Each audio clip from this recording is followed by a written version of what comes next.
स्वागत है आप सबका इस कहानी के फिफ्थ पार्ट में। तो इस पार्ट की स्टार्टिंग में हम लोग देखते हैं कि गोयन रोज को किसी हालत में जाने देने के इरादे में नहीं था।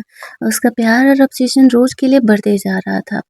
अब यहाँ पर हम लोग देखते हैं कि वो रोज के बारे में सोच रहा था उसे प्रपोज करने के लिए। बट उसे डर था कि अगर सबको पता चलेगा कि वो उसकी गर्लफ्रेंड है तो फिर उसकी जान को भी खतरा हो सकता है। इसी वजह से वो चाह करके भी उससे पब्लिकली शादी नहीं कर सक रहा था। लेकिन वो रोज को किसी और को शेयर नहीं कर सकता, चाहे जो हो जाए। उसे लग रहा था कि कहीं रोज उसे छोड़ करके जाने का प्लान तो नहीं कर रही, क्योंकि रोज का बिहेवियर आजकल कुछ ज्यादा ही वियर्ड था। सीन कट होता है। दूसरे सीन में हम लोग यहाँ पर रोज की फैमिली को देखते हैं। उसके स्टेप मदर जीजी कह रहे होते हैं, अब तुम्हारा तो मेयर के घर पर रोज आना जाना होता है, तुमने उसकी वाइफ को ट्रीट जो किया है तो क्यों ना तुम उन्हें हमारे घर डिनर पर बुलाओ। थोड़ा हमारा भी नाम हो जाएगा, हमारी फैमिली भी थोड़ा फेमस हो जाएगी। लोग इस तरीके से जब देखेंगे कि वो हमारे घर आ रही है तो रोज बहाना कर देती है कि हस्बैंड दूसरे शहर गए हुए हैं, वाइफ की तबीयत ठीक नहीं रहती है तो वो आएगी नहीं। अब ये लोग कहने लगती है कि तुम बुलाना नहीं चाह रही हो या बहाना कर रही हो। रोज कहती है, देखिए जो उनके घर का सिचुएशन था वो तो मैंने बता दिया, अब बाकी आप लोगों की मर्जी। ऐसे सिचुएशन में मेरे कहने पर तो वो आने से रही, बाकी अगर आपको ट्राई करना है तो आप ऐसा कर सकती हो। अब यहाँ पे रोज के डैड को लगने लगता है कि रोज झूठ बोल रही है और उसे बुलाना नहीं चाह रही है। अब रोज ने उसकी वाइफ को ट्रीट किया है और ऐसे सिचुएशन में अगर रोज बुलाएगी तो भला वो इंसान क्यों नहीं आएगा। तो वो गुस्सा करके वहां से चले जाते हैं। रोज भी अपने कमरे में चली जाती है। ये दोनों माँ बेटी आपस में बात करने लगते हैं। जीजी का कहना होता है कि रोज की अकड़ कुछ ज्यादा ही बढ़ते जा रही है। उसकी मम्मा उसे समझाती है कि बेटा हम एक काम कर सकते हैं। ऐसा है ना कि इस लड़की को सबक सिखाने के लिए तुझे अपने पापा की नज़र में ऊंचा उठना होगा। मैंने ना कुछ प्लान्स किए हैं, तू ना कल मार्केट जा, उस लड़की का एक्सीडेंट होने से बचा, अपनी इमेज उसके नज़र में बना और फिर उसके घर वालों को अपने घर डिनर पर बुलाओ। अगर वो लोग तुम्हारे बुलाने पर घर आ गए ना तो फिर तुम्हारे पापा का जो गुस्सा है वो उतर जाएगा और वो रोज कर को छोड़ करके तुम्हें वापस से मानने लगेंगे। जीजी ये सुनते ही काफी खुश हो जाती है और अपनी मॉम को बोलने लगती है कि उन लोगों ने उसने तो बहुत अच्छा ही प्लान किया है, लेकिन उन्हें नहीं पता था कि रोज उनके इन प्लान को सुन चुकी है और उनका ये प्लान सक्सेसफुल नहीं होने देने वाली। वो तुरंत ही मौका निकाल करके उस लड़की को कॉल करती है और बताती है, मेरी बहन ने ऐसा-ऐसा प्लान किया है, मेरी बहन और मेरी माँ ने मिल कर के एक्चुअल में ना जब वो लोग ऐसे करेंगे, तुम्हारा एक्सीडेंट से बचाने का बहाना, तो तुम उनके साथ ऐसे ही गेम खेलना। वो लड़की कहती है, डोंट वरी फ्रेंड, तुमने मेरी मॉम की जान बचाई है, मैं अपनी मॉम और खुद देखना उनके साथ कितनी अच्छी एक्टिंग करती हूँ। फिर वो फ़ोन रख देती है। अगले दिन प्लान के हिसाब से वो लड़की अपनी मॉम के लिए दवा खरीदने के लिए जाती है। तभी एक कार से उसका एक्सीडेंट होने वाला था और जीजी उसे बचाने की एक्टिंग करने लगती है। वो कार वाला वहां से फरार हो जाता है। जीजी दिखाती है उस लड़की को बचाने के चक्कर में उसे चोट लग गया है। वो लड़की यहाँ पर जीजी का शुक्रिया अदा कर रही होती है कि तुमने मेरी जान बचा ली, वरना आज तो एक्सीडेंट होने ही वाला था। फिर वो देखती है कि जीजी के हाथ की स्किन थोड़ी सी कट गई है, तो वो कहती है, अरे अरे, तुम्हारे हाथ में तो चोट लग गया मेरी वजह से, चलो चलो हॉस्पिटल पास में ही है, पहले मैं तुम्हारा ट्रीटमेंट करवाती हूँ। अब ये जीजी खुश, ढक्कन गर्ल कि उसका प्लान तो बिल्कुल सक्सेसफुल हो गया, अब कहना ही क्या है। उसके साथ जाती है, ट्रीटमेंट वगैरह करा के उनके घर जाती है। ये लेडी यहाँ पर जीजी का शुक्रिया अदा कर रही थी कि उसकी वजह से आज उसकी बेटी की जान बची है। जीजी कहती, अरे नहीं नहीं, ये तो मेरा फर्ज है आप लोगों का इस तरीके से जान बचाना। वैसे पता है आपको रोज हमेशा ही आपके बारे में बुराई करते रहती है घर पे। वो बिल्कुल भी अच्छी नहीं है। वो कहती है कि आप लोग बहुत ही ज़्यादा अकड़ू हो। हाँ, आप लोगों ने मतलब इसने आप लोगों को ट्रीट किया और आपने उसे कुछ गिफ्ट भी नहीं दिया, पैसा भी नहीं दिया। वो बहुत ही सेल्फिश लड़की है।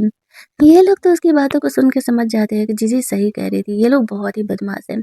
तो ये लोग भी एक्टिंग करते हुए यहाँ पे रोज की बुराई करने लगते हैं। हाँ, हाँ, हमें भी वो लड़की नहीं पसंद है, कुछ ज़्यादा ही मुँहफट है, कुछ ज़्यादा ही बकवास करते रहती है। वो तो उसने हमारा ट्रीटमेंट किया था, इसी वज़ह से हमें उससे बातचीत रखना पड़ता है, वरना हम तो उससे बात भी ना करें। अब यहाँ पर जब ये सारी बातें चीज़ें सुनती है तो वो कन्फर्म हो जाती है। ये लोग भी रोज को पसंद नहीं करते हैं, तो बातों का बहाना बना करके इन्हें अपने घर पर डिनर पर इनवाइट करती है और कहती है कि एक्चुअल में हमने कहा था कि आप लोगों को डिनर पे इनवाइट करने के लिए, लेकिन वो आप लोगों को काफ़ी नीचा समझती है, इसीलिए आप लोगों को वो बुलाई ही नहीं। तो क्या आप हमारे घर पे डिनर करने के लिए चलेंगे? तो वो लड़की और उसकी मॉम तुरंत ही हाँ कह देते हैं कि हाँ, हाँ, क्यों नहीं? हम ज़रूर आएँगे, अब तुमने मेरी बेटी की जान बचाई है, तो आना ही पड़ेगा ना। अब जीजी मन ही मन खुश हो रही होती है कि उसका प्लान यहाँ पर सक्सेसफुल हो गया है। फिर वो लोग घर जाते हैं और वहाँ पर जीजी अपने डैड को जीजी की मॉम अपने हस्बैंड को बता रही होती है कि किस तरीके से वो लेडी लोग उनके घर डिनर करने आने के लिए रेडी हो गई है। जीजी का बड़ाई करते हुए कहती है कि एक्चुअल में जीजी ने उसकी बेटी की जान बचाई थी। इसके बाद उन लोगों ने उसे डिनर करने के लिए पूछा तो वो लोग हाँ कह चुके हैं। ये सुनकर के उसके डैड बहुत ही एक्साइटेड हो जाते हैं और जीजी का बड़ाई करते हुए कहते हैं कि तुमने बिल्कुल सही किया। उन्हें काफ़ी अच्छा मौका दिखता है और वो लोग अपने सेक्टर के और भी कुछ ऑफिसर्स को घर बुलाने का पार्टी में प्लान करते हैं, क्योंकि अगर उनके आने के बाद ये ऑफिसर्स यहाँ आते हैं और तब देखते हैं तो फिर इनका इमेज कुछ ज़्यादा ही बढ़ जाएगा कि इनके घर पर इतने बड़े-बड़े लोगों का आना-जाना होता है। दैट्स व्हाई वो बहुत ही खुश होकर के अ, इस तरीके से पार्टी की तैयारी करने लगते हैं और अपनी वाइफ को लॉकर की चाबी देते हुए कहते हैं कि जाओ, बहुत सारे इसमें से पैसे निकाल लेना और यहाँ पर पार्टी के लोगों के लिए ड्रेसेस तैयार करना। तभी वहाँ पर रोज़ आती है और पूछने लगती है कि किस चीज़ का पार्टी चल रहा है। तो यहाँ पर जीजी और उसकी मम्मा अकड़ के कहती है कि एक्चुअल में वो लेडी है ना, वो जीजी के बुलाने पर घर आने के लिए रेडी हो गई है। रोज़ कहती है कि तुम श्योर हो ना कि वो आएँगी? क्योंकि जब वो मेरे बुलाने पर नहीं आ रही है तो तुम्हारे बुलाने पे तो चांसेस थोड़ा कम है। तो जीजी रोज़ का बुराई करते हुए कहती है कि तुम ओवर कॉन्फिडेंट हो रही हो। सब तुम्हारे हिसाब से तो नहीं चलेंगे ना। मेरे बुलाने पे वो लेडी ने कहा है कि वो ज़रूर ही आएगी। रोज़ कहती है तो चलो ठीक है भाई, अगर वो आ रही है तो अच्छी बात है।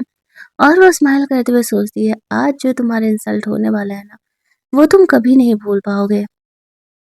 सीन शिफ्ट होता है और हम लोग पार्टी का सीन देखते हैं, जहाँ पर कि रोज़ के डैड के घर पर बहुत सारे बड़े-बड़े ऑफिसर्स वगैरह आए हुए थे और उसके डैड उन लोगों से मिल-विल रहे थे और पूरा अपना शो ऑफ कर रहे होते हैं कि वो मेयर की वाइफ यहाँ पर आने वाली है। अब सब उसके डैड की काफ़ी बड़ाई कर रहे थे, आप तो काफ़ी बड़े आदमी बन गए। यहाँ पे रोज़ भी आती है और वो इनके मज़ाक उड़ने का इंतज़ार करती है। सब कह रहे थे कि हाँ, हाँ, हमारी बेटी ने उन्हें इनवाइट किया है, वो तो ज़रूर ही आएगी। लेकिन काफ़ी देर हो जाता है, उनके घर से कोई आता नहीं है। उसके डैड परेशान होने लगते हैं, तो जीजी कहती है डोंट वरी डैड, बोली है तो वो लोग आएँगे ही। तभी वहाँ पर वो गर्ल केवल आती है। जीजी पूछने लगती है, अरे तुम्हारी मॉम कहाँ है? तो वो गर्ल कहती है, मेरी मॉम ने कब कहा था कि हम तुम्हारे घर पर आने वाले हैं? वैसे भी मेरी मॉम की तबीयत ठीक नहीं है और वैसे छोटी-मोटी पार्टीज़ में नहीं जाया करती हैं। अब ये सुनते ही जीजी को लगने लगता है कि ज़रूर कुछ गड़बड़ है। उसकी मॉम ने तो कहा था कि वो आएँगे और इसी वज़ह से उन लोगों ने इतनी बड़ी पार्टी यहाँ पर प्लान की थी।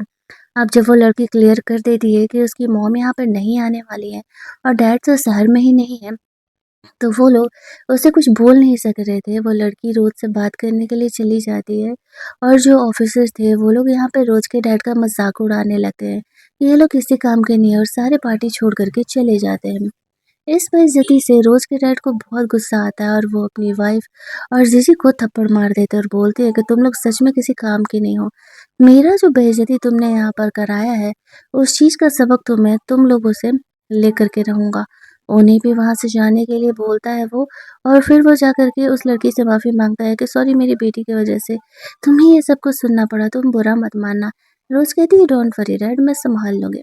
फिर उसके डैड भी वहाँ से चले जाते हैं और इस तरीके से वो दोनों लड़कियां आपस में बात करने लगती हैं। ये तो इनका प्लान था इसकी फैमिली को सबक सिखाने का।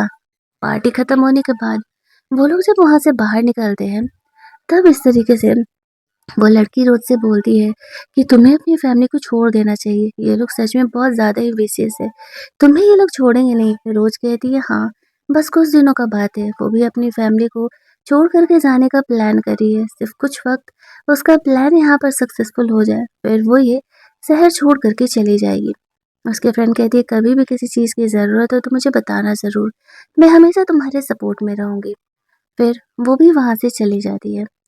दूसरी तरफ हम लोग उस घर के पार्टी का सीन देखते हैं, जो कि गोयन के घर पर होने वाला था। फू इस तरीके से आया हुआ है, तो रोज़ से उनका मिलना-जुलना होने वाला है। रोज़ और उनकी फैमिली वहाँ पर पहुँचती है। अब यहाँ पर जो वो लोग थे, वो लोग फू की काफ़ी बड़ाई कर रहे थे कि कितना हैंडसम है, सीधा-साधा, इनोसेंट सा दिख रहा है। लेकिन रोज़ को भला इन बातों से क्या ही मतलब है। फू की मॉम तो बिल्कुल भी नहीं चाहती थी कि यहाँ पर रोज़ की जो शादी है वो फू से हो। रोज़ को ग्रैंडमदर बुलाती हैं और बोलने लगती हैं, "अच्छा बेटा तुम आ गई, देखो ये तुम्हारा फियांसे है फू, जो कि अभी-अभी जर्मनी से वापस लौटा है।" फू एक्चुअल में पिछले 5 साल से कुछ बोल नहीं पाया था। उसके लाइफ में कुछ एक्सीडेंट हो गया था जिसकी वजह से कि उसकी आवाज़ चली गई थी। बड़े-बड़े डॉक्टर्स उसे ट्रीट नहीं कर पाते हैं। ग्रैंडमदर कहती है कि मुझे तुम्हारे ट्रीटमेंट पर पूरा भरोसा है। जब तुम मुझे ठीक कर सकती हो, मेयर की वाइफ को ठीक कर सकती हो, तो तुम मेरी पोती की आवाज़ भी वापस ला सकती हो। लेकिन फू की मॉम ग्रैंडमदर से कहती है कि ग्रैंडमदर आप कुछ ज़्यादा ही जल्दी रोज़ पर ट्रस्ट कर रही हैं।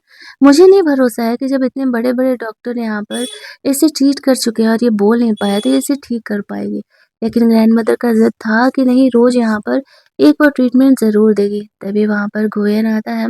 वो सरू सा शकल बना हुआ था क्योंकि वो जिस बंदी से प्यार करता था, वो बंदी तो किसी और की होने वाली थी। कहीं न कहीं ये चीज़ फू की मॉम भी नोटिस कर रही होती है कि गोयन नहीं चाहता है रोज़ की शादी फू से हो। अब यहाँ पर गोयन आता है तो फू डर के मारे खड़ा हो जाता है। वो गोयन से बहुत ही डरा करता था। यहाँ पर ग्रैंडमदर के ज़िद करने पर रोज़ मान जाती है कि ठीक है, वो यहाँ पर फू का ट्रीटमेंट करने का कोशिश करेगी। फिर ग्रैंडमदर रोज़ और फू के एंगेजमेंट के बारे में बात कर रही होती है, तो उसकी मॉम बीच में आकर के कहती है कि पहले ये दोनों एक-दूसरे को जान तो लें, फिर हम एंगेजमेंट और शादी के बारे में आगे बात करेंगे। ग्रैंडमदर कहती है पहले भी तो बिना मिले लोग एक-दूसरे से शादी कर लेते थे, कोई प्रॉब्लम नहीं है। गोयन के डैड को भी इस चीज़ से कोई प्रॉब्लम नहीं था। रोज़ से पूछा जाता है तो रोज़ भी हाँ में हाँ मिला देती है कि उसे कोई दिक्कत नहीं है। गोयन को इस बात से बहुत ही जेलस होने लगता है और वो उठ कर के और अपने फैमिली फ्रेंड से मिलने के लिए चले जाता है। अब ग्रैंडमदर यहाँ पर फू को कहती है जाओ, रोज़ को लेकर के डांस करने के लिए जाओ। अब ये लड़का शर्माते हुए रोज़ को डांस करने के लिए पूछता है और फिर वो दोनों स्टेज पर जाते हैं इस तरीके से सबके बीच डांस करने के लिए। गोयन को इतना जलन हो रहा था कि वो अपना गुस्सा कैसे कंट्रोल किया है, वो तो बस वही जानता है। उसका बस चले तो अभी वो रोज़ को वहाँ से भगा के ले जाए। दूसरी तरफ हम लोग देखते हैं कि रोज और फू दोनों डांस कर रहे होते हैं और डांस करते-करते गलती से यहाँ पर रोज का पैर फू के पैर पे लग जाता है और फिर वो दोनों बीच में डांस रोक करके बैठने के लिए चले जाते हैं। यहाँ पर फू की मॉम को मौका मिल जाता है। वो रोज पर गुस्सा करने लगती है कि पहले तो तुम ये डांस इतना अच्छा करती थी, फिर तुम्हें क्या हो गया? तुम मेरे बेटे को जानबूझ कर के हर्ट करना चाह रही हो क्या? इसी वज़ह से तुमने ऐसा किया। मैंने तो पहले ही कहा था कि तुम हमारे घर में आने के लायक नहीं हो। लेकिन यहाँ पे जो फू भाई साहब थे, उन्हें रोज़ कुछ ज़्यादा ही पसंद आ गई थी। वो यहाँ पे रोज़ का सपोर्ट करने का कोशिश करता है, लेकिन मामा बॉय होने की वज़ह से वो अपनी मॉम के सामने ज़्यादा कुछ बोल नहीं पाता है। यहाँ पर गोयन और उसके डैड दोनों ही रोज़ का सपोर्ट करते हैं। गोयन का कहना है, "एक डांस ही तो है, इतना बात का तमाशा बनाने का क्या ज़रूरत है? क्या हो गया अगर गलती से रोज़ का पैर फू को लग गया तो? तुम्हें तो बस छोटी-सी बात का बतंगड़ बनाना आता है।" अब जब इस तरीके से गोयन सबके सामने अपने स्टेप मदर को डाँट रहा होता है, तो उसे काफ़ी इंसल्टिंग फ़ील होता है, लेकिन वो फिर चुपचाप बैठ जाती है। गोयन के डैड भी रोज़ से कहते हैं, "कोई बात नहीं बेटा, होते रहता है, तुम्हें ज़्यादा सोचने की ज़रूरत नहीं है।" ग्रैंडमदर रोज़ से कह रही थी, "तो क्या तुम कल से फू का ट्रीटमेंट स्टार्ट कर सकती हो, जिससे कि वो बोल पाए?" रोज़ कहती है, "ठीक है ग्रैंडमदर, वो ट्राई करेगी और इस तरीके से देखेगी कि वो फू को ट्रीट कर पा रही है या नहीं।" गोयन जेलसी में वहाँ से जाने लगता है और रोज़ को डर था कि कहीं यहाँ पर गोयन कुछ ऐसा-वैसा हरकत ना कर दे, जिसकी वज़ह से कि उसका पूरे तरीके से बना-बनाया जो प्लान है, वो ख़राब हो जाए। उसे खुद समझ में नहीं आ रहा था कि वो इस चीज़ को कैसे हैंडल आउट करेगी। दूसरी तरफ हम लोग देखते हैं कि सारे पार्टी से बाहर निकल रहे होते हैं, पार्टी ख़त्म होने के बाद और वो भी इस तरीके से पार्टी से बाहर जा रही थी और जब वो जाती है तो कोई न उसे खींच लेता है और इधर फू को लगता है कि ये दोनों किधर गए? पार्टी के बाद तो सब बाहर निकल रहे थे। गोयन रोज को घर के साइड में लेकर के जाता है और जेलसी में उसे किस करते हुए कहता है कि मैंने जब कहा था कि तुम किसी और लड़के से एंगेज नहीं हो सकती हो, तो फिर तुमने फू से एंगेजमेंट के लिए हाँ क्यों कहा? गोयन उसे कहता है कि रोज़ उसे कहती है, मैंने शुरुआत से ही तुम्हें कहा है कि वो ही मेरा फियांसे है और मुझे उसी से एंगेजमेंट करना है। तुम मेरी प्लान खराब कर रहे हो। अगर वो मुझसे शादी नहीं करेगा तो फिर कौन करेगा? मुझे एक्चुअल में एक पार्टनर की ज़रूरत है। मैं यहाँ किसी मोटिव के साथ आई हूँ। गोयना से कहता है कि वो तुम्हारे लिए सही नहीं है, तुम मुझसे शादी मत करो। रोज़ उसे कहती है, और ये डिसाइड करने वाले तुम कौन होते हो? गोयन बोलता है, तुम्हारा बॉयफ्रेंड? रोज़ कहती है, अच्छा, और मैंने ये कब एक्सेप्ट किया कि तुम मेरे बॉयफ्रेंड हो? तुम बेवजह ही मेरे पीछे पड़े हुए हो, हम दोनों एक दूसरे से बिल्कुल अलग हैं। तुम मुझे परेशान करना बंद करो। लेकिन गोयन रोज़ को लेकर के इतना ऑब्सेस्ड हो गया था कि वो उसे किसी हालत में उसे किसी और के पास नहीं जाने देने वाला था।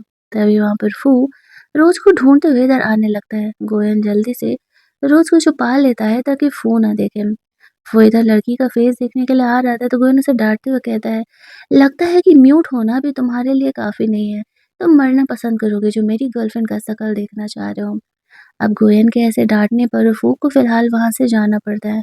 बट उसे थोड़ा-सा डाउट होने लगता है कि कहीं वो लड़की रोज़ तो नहीं थी। रोज़ इस सिचुएशन के बाद रोने लगती है।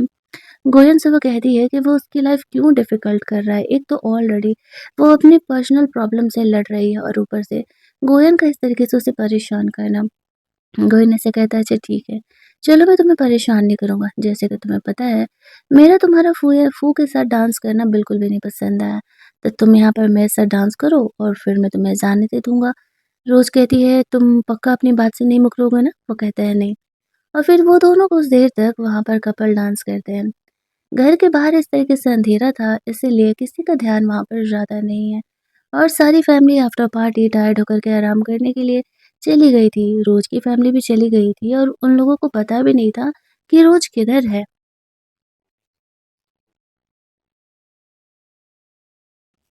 कहानी का 5th पार्ट हमारा यहीं पर एंड होता है। अगर आपको ये कहानी अच्छी लग रही होगी तो वीडियो को लाइक और शेयर करना मत भूलना। चैनल को सब्सक्राइब कर लेना ताकि नए वीडियोज़ की नोटिफ़िकेशन आपसे मिस ना हो। तब तक के लिए कीप वॉचिंग, कीप लिसनिंग और मैं इस कहानी का नेक्स्ट पार्ट आप लोगों के लिए लेकर के आने का कोशिश करूँगी। मुझे तो ये कहानी पर्सनली काफ़ी इंटरेस्टिंग लग रही है। कि आपको भी गोयन और रोज़ की लव स्टोरी इंटरेस्टिंग लग रही है? तो कमेंट में रेड हार्ट कमेंट ज़रूर कर देना ताकि मैं आप लोगों की फीलिंग के साथ कनेक्ट हो पाऊँ।